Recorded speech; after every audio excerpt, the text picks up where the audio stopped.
Professor Yogananda ji काळे थे निवेदन करता हूं कि वो अपने विचार रखें। मंच पर विराजमान सभी मान्यवर, उपस्थित प्रतिनिधि बंधु, बहनों और भाइयों, 3 दिन से ये राष्ट्रीय सम्मेलन चल रहा है।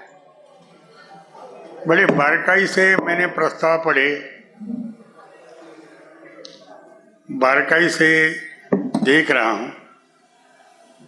कल की जो संदेश यात्रा थी उसके साथ में चला, लोगों की जो भावनाएं थी, जिस ढंग से हम भारत का चित्र बदलना चाहते हैं, उस ढंग से भावनाएं व्यक्त हो रही थी।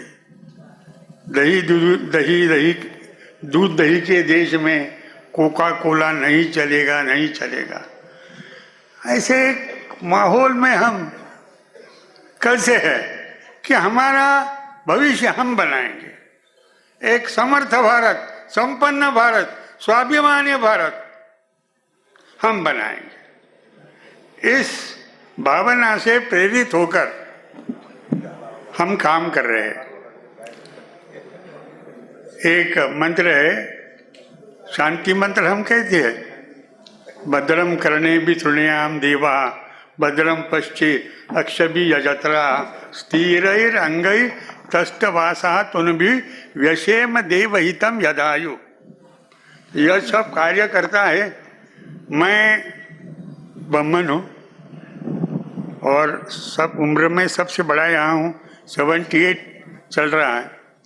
मैं ये परमेश्वर से प्रार्थना करता हूँ कि स्थिरैर अंगैर तष्टवासा तनुभि व्यशेम देश हितम यदायु। हमें जो आयु दे वो देश के हित ले, पूरे बची हुई हमारी आयु देश के लिए खर्ची पड़े। यह देश संपन्न हो, स्वाभिमानी हो, खुद के पैर पर खड़ा हो, एक नई अर्थव्यवस्था का सृजन। मैं किताब पढ़ रहा था कल परसों एक, और सैंडर्स नाम के अमेरिकन अर्थशास्त्री है। ये सैंडर्स नाम के अर्थशास्त्री ने आज की जो इकोनॉमी है इसके बारे में न्यूयॉर्क टाइम्स ने एक लेख लिखा है। और न्यूयॉर्क टाइम्स में लेख लिखते समय वो लिखते हैं कि आज की अर्थव्यवस्था कैसी है। दिस इज नॉट, लिखते हैं, लेट अस बी क्लियर। वो सेंडर लिखते हैं, let us B clear, the global economy is not working for the majority of the people in the world. This is an economic model developed by economic elite to the benefits of elites only. We need a real change. We must create a national and global economics that works for all, not just for handful billionaires. यानी हम ऐसी एक अर्थव्यवस्था निर्माण करना चाहते हैं कि जो सबके लिए काम करे, समता युक्त, शोषण मुक्त, अर्थायाम युक्त, ऐसी अर्थव्यवस्था। तो ये एक नया अर्थव्यवस्था का सृजन, स्वदेशी जागरण मंच एक नई अर्थव्यवस्था ऐसी तैयार करने के लिए चल पड़ा है कि जो दुनिया के लिए एक शोषण मुक्त, शोषण रहित अर्थव्यवस्था। शोषण प्रकृति का भी नहीं, इंसानों का भी नहीं, शोषण किसी भी प्रकार का शोषण नहीं होगा, ऐसी एक शोषण मुक्त। अपने ठेंगड़ी जी कहते थे, जब उनके साथ बात होती थी, वो कहते थे कि 5 अर्थशास्त्र के प्रमुख सिंबल्स है, उस आधार पर हम अर्थव्यवस्था तैयार करेंगे। वो कहते थे कैसी रहेगी, इकोलॉजिकल हार्मोनी होनी चाहिए अर्थव्यवस्था में, इकोलॉजिकल हार्मोनी होनी चाहिए, इकोनॉमिक एफिशिएंसी होनी चाहिए, कंजर्वेशन ऑफ रिसोर्सेस होना चाहिए, conservation of resources including energy, local self reliance होना चाहिए, and equity with social justice and new sustainable industrial development model has to be developed. Thengadi ji ने जब व्याख्यान दिया था नागपुर में, जब मैं प्रो वाइस चांसलर था, तो उस समय उनको एक सेमिनार में बुलाया था। तो सेमिनार में उन्होंने कहा था, उस समय बड़ी चर्चा थी, सतीश जी को कल बता रहा था मैं कि ठेंगड़ी जी का व्याख्यान हुआ। उस समय WTO का विरोध करना, उसको ऐसा माना जाता कि इसको इकोनॉमिक्स कुछ नहीं समझता। और ठेंगड़ी जी का 1.5 घंटे का व्याख्यान हुआ। बड़े बड़े प्रोफेसर्स थे, जाने माने प्रोफेसर्स थे उसमें। 1.5 घंटे का व्याख्यान होने के बाद उन्होंने कहा वो सब WTO के समर्थक थे। आज की जो इकोनॉमिक अर्थव्यवस्था है उसके वो समर्थक थे, और वो कहते थे कि ये अर्थव्यवस्था से दुनिया का भला होना चाहिए। लेकिन ठेंगड़ी जी ने अर्थव्यवस्था का वर्णन करते समय आज की अर्थव्यवस्था का विरोध किया। उन्होंने कहा आज की अर्थव्यवस्था जो है वो जो शेयर दलाल है, मैंने एक बार कहा था, अमेरिका में एक बड़ा पिक्चर था 1984 में, वॉल स्ट्रीट नाम का सिनेमा। यह वॉल स्ट्रीट नाम का सिनेमा में बहुत प्रसिद्ध सिनेमा है, देखना चाहिए। उस समय पूरे डेवलपिंग वर्ल्ड, अमेरिका, इंग्लैंड में वॉल स्ट्रीट सिनेमा देखने के लिए युवकों की सबसे ज्यादा भीड़ होती थी। ये वॉल स्ट्रीट सिनेमा की थीम थी, गार्डन ग्रेस्को नाम का एक शेयर दलाल था, शेयर ब्रोकर था। वो शेयर ब्रोकर, उसका कहना था पैसा इकट्ठा करो, let us collect the money by hook और बाय कुक। उसका एक प्रसिद्ध वाक्य है, grid is always good, grid is always good. लालच ये सबसे अच्छी चीज है। लालच हो, कुछ भी हो, पैसा कमाओ, ग्रीड इज ऑलवेज गुड। उसका मोनोलॉग प्रसिद्ध नट है, सिनेमा नट माइकल इग्लस। यह माइकल इग्लस अमेरिका में सबसे प्रसिद्ध अभिनेता है। माइकल इग्लस जब कहता था कि ग्रीड इज ऑलवेज गुड, पूरा थिएटर कहता था ग्रीड इज ऑलवेज गुड। 1984 की बात कह रहा हूं मैं। ठेंगड़ी का व्याख्यान 96 में हुआ था, और उन्होंने कहा ये आज की अर्थव्यवस्था ग्रीड की अर्थव्यवस्था है। कैसा भी करके पैसा कमाओ, GDP बढ़ना चाहिए। और GDP जब कब बढ़ता है? सेवा बढ़ाओ, पैसा बढ़ाओ, भांडवल बढ़ाओ। Even there is an accident, GDP goes up. यानी एक्सीडेंट हुआ तो भी GDP बढ़ता है। एक्सीडेंट होने के बाद वो मैकेनिक को काम मिलता है, डॉक्टर को भी काम मिलता है, ठीक है, डॉक्टर को भी ऑपरेशन करना पड़ता है, कुछ ना कुछ तो भी काम तो मिलता ही है। Whenever there is an accident, GDP goes up, ऐसा कहते हैं। एक्सीडेंट होने के बाद GDP बढ़ता है। Let there be an accident, accident होने चाहिए, GDP बढ़ना, यही मापदंड है, तो एक्सीडेंट बढ़ने चाहिए। ठेंगड़ी जी कहते थे GDP की आज की जो व्यवस्था है इकोनॉमी का मेजर करने की, वो बदलनी चाहिए। GDP की व्यवस्था बदलनी चाहिए। पिछले साल सरसंघचालक जी का व्याख्यान हुआ था विजयादशमी के समय पे, उन्होंने में भी सरसंघचालक जी ने भी कहा कि GDP की व्यवस्था के आधार पर जो अर्थशास्त्र है, यह अर्थशास्त्र दुनिया का भला नहीं कर सकता। इस दृष्टि से अपनी जो सोच है, यह सोच के आधार पर दुनिया के अर्थशास्त्रीय चिंतक विचार कर रहे हैं। GDP is not only measure to measure the economic growth of the country. ऐसे कहने वाले बहुत दुनिया में बहुत सारे अर्थशास्त्री है। मैं पढ़ रहा था बीच में, जो कैलिफोर्निया के बड़े अर्थशास्त्री है, उन्होंने एक किताब लिखी थी GDP is not only major.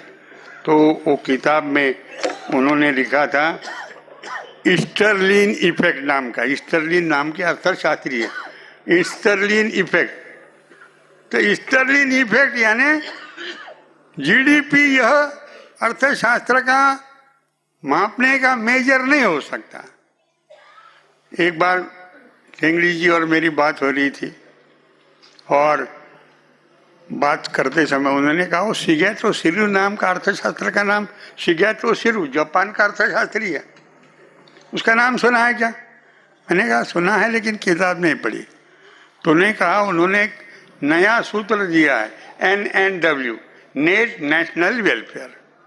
टेंगड़ी जी बता रहे थे उस समय 1996 में नेट नेशनल वेलफेयर किताब दिया मैंने को और पढ़ो बोले ये मैं दिल्ली जाऊंगा 2 दिन के बाद आप तुमको फ़ोन करूंगा, ये किताब में क्या लिखा है ये मुझे वहाँ बताना, दिल्ली से मैं फ़ोन करूंगा। तो 4 दिन के बाद टेंगड़ी जी गए, वो किताब मुझे दे दी, मैंने वो पढ़ी। उसमें लिखा था जीडीपी तो नहीं है, नेट नेशनल वेलफेयर। उस थीम ऐसी थी कि जीडीपी के कारण पर्यावरण का जो नाश होता है वो नाश का भी वैल्यूएशन होना चाहिए, वो नाश का वैल्यूएशन जीडीपी से माइनस करना चाहिए, माइनस करने के बाद जो बचता है वो नेट नेशनल वेलफेयर है। तो ये माइनस होना चाहिए। शिगेतो शिरु इसने लिखा था कि जीडीपी के कारण जो पर्यावरण का नाश है, यह पर्यावरण का नाश उसका वैल्यूएशन करो, वैल्यूएशन करने के बाद जो पर्यावरण की कॉस्ट है वो माइनस करो, माइनस होने के बाद जो बचेगा वो नेट नेशनल वेलफेयर। तो टेंगड़ी जी ने मुझे पूछा how to calculate the loss of the environment, सूत्र में कैसा दिया है? तो सूत्र मैंने कहा तो उन्होंने उस सूत्र में भी गलतियां निकाली। कहने का मतलब ये है ये सूत्र ठीक नहीं है, यह सूत्र में जो पर्यावरण की कॉस्ट है यह से नहीं निकालती है। Nowadays economics is more mathematics than economics.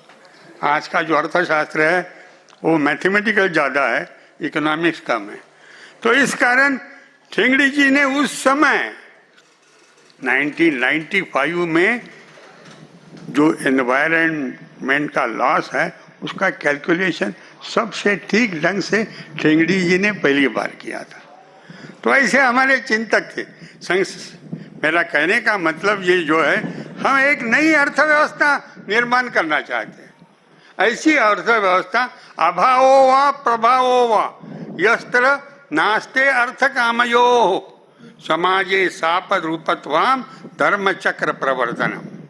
स्वदेशी जागरण मंच केवल एक आंदोलन नहीं, धर्म चक्र प्रवर्तन यानी एक नया अर्थव्यवस्था का सृजन, धर्म चक्र प्रवर्तनम करने के लिए हम निकल पड़े। इतनी बड़ी जिम्मेदारी हमारी है और इस कारण एक नया अर्थव्यवस्था का नया मॉडल जो भारतीय मॉडल हो, लेकिन जो मॉडल दुनिया के लिए, सब दुनिया के लिए एक आदर्श मॉडल बने, ऐसा एक मॉडल का निर्माण करना, यही हमारे दृष्टि से स्वदेशी जागरण मंच का आखिरी लक्ष्य है।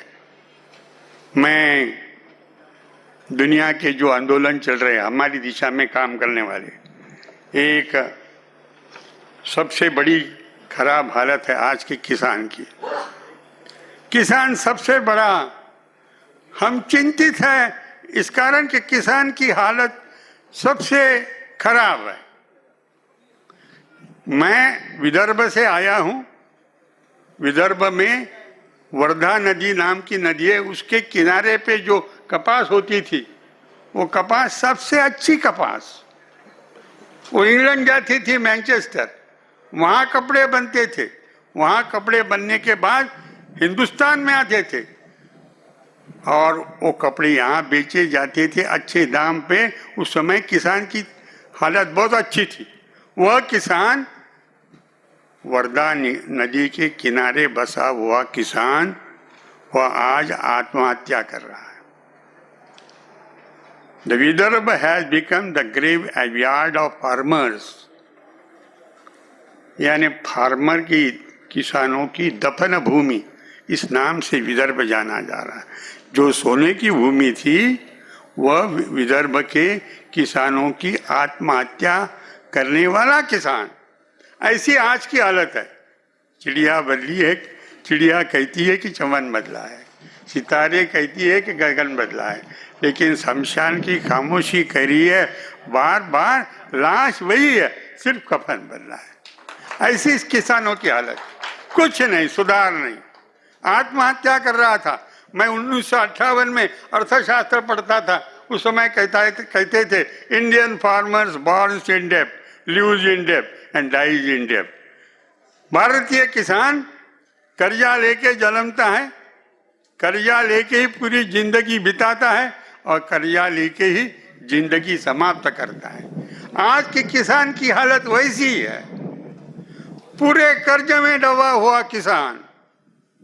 स्वदेशी जागरण मंच एक नया अर्थव्यवस्था, ऐसी अर्थव्यवस्था कि जिसमें किसान को उसके उपज का उचित मूल्य मिले, ऐसी अर्थव्यवस्था।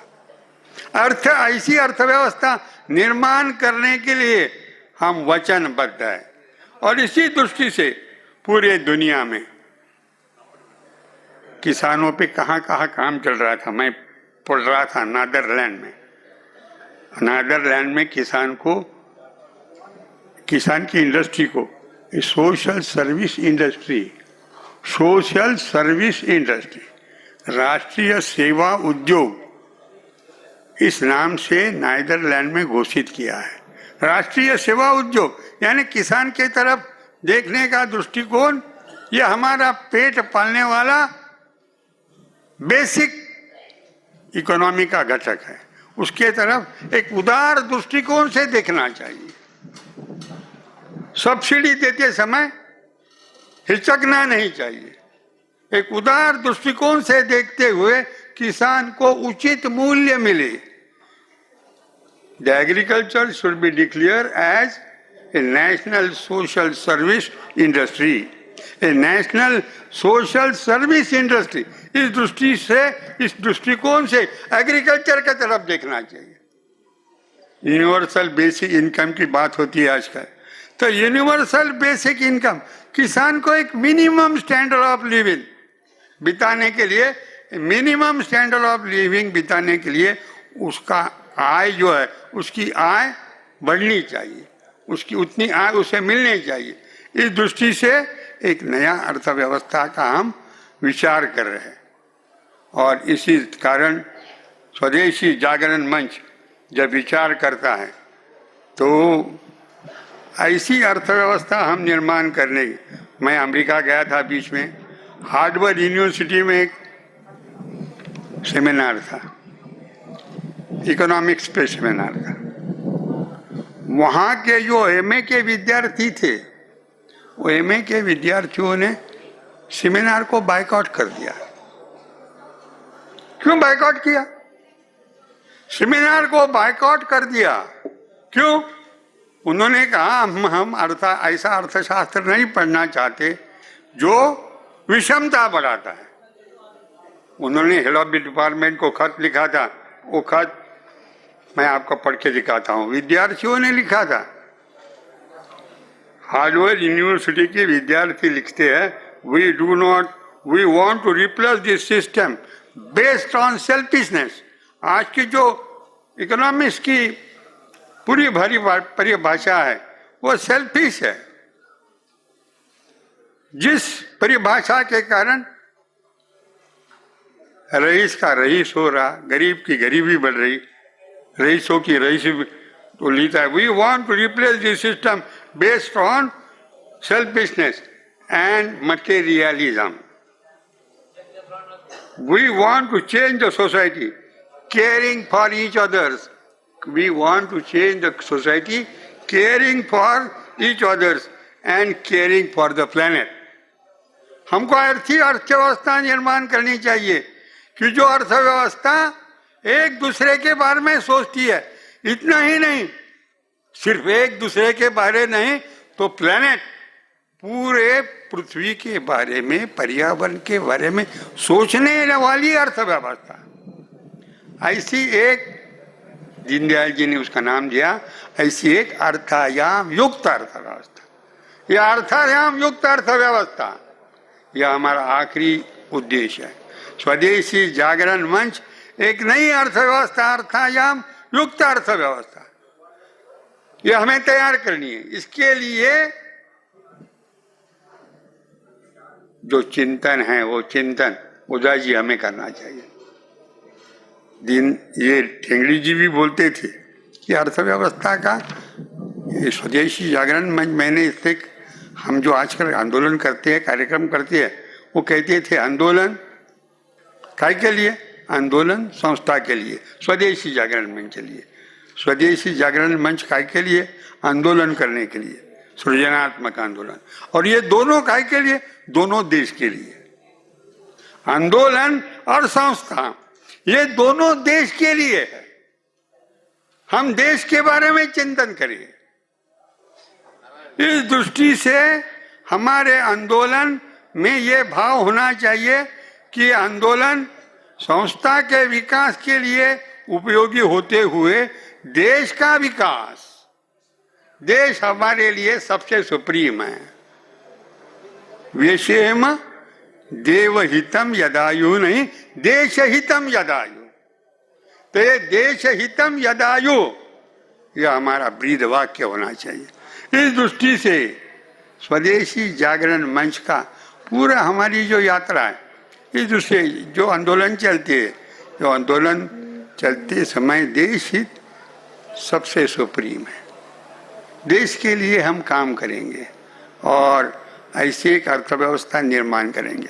मैं कल से देख रहा हूँ, बड़े उत्साही है कार्यकर्ता, बड़े जिद्दी है, और अपना उत्साह, अपनी कमिटमेंट टू स्वदेशी, a different model of economic development. ये कमिटमेंट एक नया चेंज आने वाली है। मंजिलें उन्हीं को मिलती है जिनके सपनों में जान होती है। मंजिलें उन्हीं को मिलती है जितने सपनों में जान होती है। सिर्फ पंखों से कुछ नहीं होता, हौसलों से उड़ान होती है, हौसलों से उड़ान। तो हमारे हौसले बुलंद होने चाहिए, हौसले बुलंद रहे। हमारे पास चिंतक है, अच्छे कार्यकर्ता है, कमिटेड टोली है, और दुनिया का वातावरण हमारे साथ है। हम जिस दिशा में विचार कर रहे हैं, इस दिशा में विचार करने वाले अनेक देश है, अनेक अर्थशास्त्री है, इसी दिशा में विचार कर रहे हैं। और हमारे साथ तो भगवती प्रसाद जैसे एक चिंतक है, अच्छे लोग हैं। ऐसे चिंतकों के साथ एक नया मॉडल हम विकसित करें, और ये नया मॉडल दुनिया के लिए एक आदर्श मॉडल हो। दीनदयाल उपाध्याय ने जैसा कहा था, अभाव वा प्रभाव वा यत्र नार्थे अर्थ कामयो हो। धन का अभाव भी नहीं, धन का प्रभाव भी नहीं, ऐसा एक अर्थायाम युक्त, समता युक्त, शोषण मुक्त समाज हम निर्माण करेंगे। ये समता युक्त, शोषण मुक्त समाज निर्माण करने का हमारा ध्येय, इस दृष्टि से यह हमारा कमिटमेंट है। ये कमिटमेंट के साथ हम काम करेंगे। मुझे लगता है ये कमिटमेंट धीरे धीरे बढ़ रहा है। मैं 1991 से काम कर रहा हूँ स्वदेश जागरण मंच में, अखिल भारतीय संयोजक भी था, और तब से देख रहा हूँ धीरे धीरे आंदोलन बढ़ रहा है, धीरे धीरे संख्या भी बढ़ रही है। जब संदेश यात्रा निकलती है, ये एक डिफरेंट टाइप के, अलग टाइप के लोग हैं। ऐसे लोग कहती है कि ये लोग, ऐसे लोग बहुत कम हैं। तो धीरे धीरे वातावरण भी बदल रहा है। तो ये वातावरण बदलते हुए, वातावरण का फायदा लेते हुए एक new economic equitable developmental model ऐसा हम तैयार करेंगे। मैं हर समय कहता हूँ कि एक ट्रायन बी नाम के कवि थे, ट्रायन बी नाम के इतिहास के लेखक थे। इतिहास के लेखक थे और टाइनबी ने अपने इतिहास की किताब लिखते लिखते ऐसा लिखा कि मैं जब इतिहास लिख रहा था, समाज में देखो जहाँ देखो वहाँ लड़ाई है, हिंसा है, कहना ही चाहिए नहीं। अनाचार है, अत्याचार है, पूरे विश्व में अत्याचार है, अनाचार है, लड़ाई है, हिंसा है। ये समाज कौन बदलेगा? Who will change this society? कौन बदलेगा? तो टॉयनबी लिखते हैं, उन्होंने स्वयं इसका उत्तर दिया। उन्होंने लिखा है, ए creative minority will change this world. सृजनात्मक अल्पमत ऐसा जो समाज है, जो वर्ग है, सृजनात्मक अल्पमत, आज तो अल्पमत है, लेकिन जो क्रिएटिव है, सृजनात्मक है, सही दिशा में विचार करने वाला एक छोटा सा ग्रुप है। दुनिया में हम छोटा सा ऐसा ग्रुप है जो सृजनात्मक चिंतन करते हैं। We are a creative minority. This creative minority will change the world order. ये क्रिएटिव माइनॉरिटी ही परिवर्तन लाने वाली है, ऐसा टायनबी ने लिखा है। अब धीरे धीरे मौसम बदलने लगा है, धीरे धीरे मौसम बदलने लगा है। वातावरण सो रहा था, अब आंख मलने लगा है। पिछले सफर की मत पूछो, जब ये स्वदेशी जागरण मंच चालू हुआ था, पिछले सफर की मत पूछो। एक टूटा हुआ रथ था, एक टूटा हुआ रथ था जो रुक गया था कहीं पर, अब साथ चलने लगा है, अब साथ चलने लगा। ये घोषणा हो चुकी है, यह घोषणा हो चुकी है, मेला लगेगा यहीं पर। यह घोषणा हो चुकी है, मेला लगेगा यहीं पर।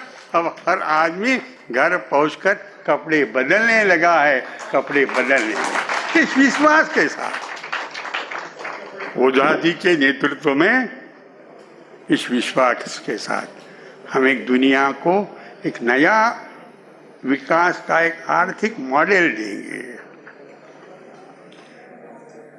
नई दृष्टि देंगे, चिंतन के लिए एक नई दृष्टि। भारत का ऋषि और कृषि, यह भारत की विचारधारा रही है। ऋषि और कृषि हमारे चिंतन के विषय है। ऋषियों ने चिंतन किया तो कृषि ने हमारा भरण पोषण किया। ऐसा ऋषि और कृषि का यह देश दुनिया का ऐसा देश बनेगा कि जो अर्थव्यवस्था आज रुकी हुई है, जो विषमता की परिचायक है, एक ऐसा एक दुनिया में मॉडल प्रस्तुत हम करेंगे कि एक शोषण मुक्त ऐसी अर्थव्यवस्था, समता युक्त अर्थव्यवस्था का सृजन, यह हमारा उद्देश्य होना चाहिए। इस दृष्टि से हम चल पड़े हैं और मुझे लगता है आने वाले दिनों में एक नया अर्थव्यवस्था का सृजन करने के लिए हम समर्थ होंगे। यह आशा के साथ मंजिलें उन्हीं को मिलती है जिनके सपनों में जान होती है। सिर्फ पंखों से कुछ नहीं होता, हौसलों से उड़ान होती है, हौसलों से उड़ान होती है। तो ऐसा बुलंद वातावरण हम बनाएंगे, यही आशा के साथ मैं मेरे शब्दों को विराम देता हूँ। जय हिंद, जय भारत।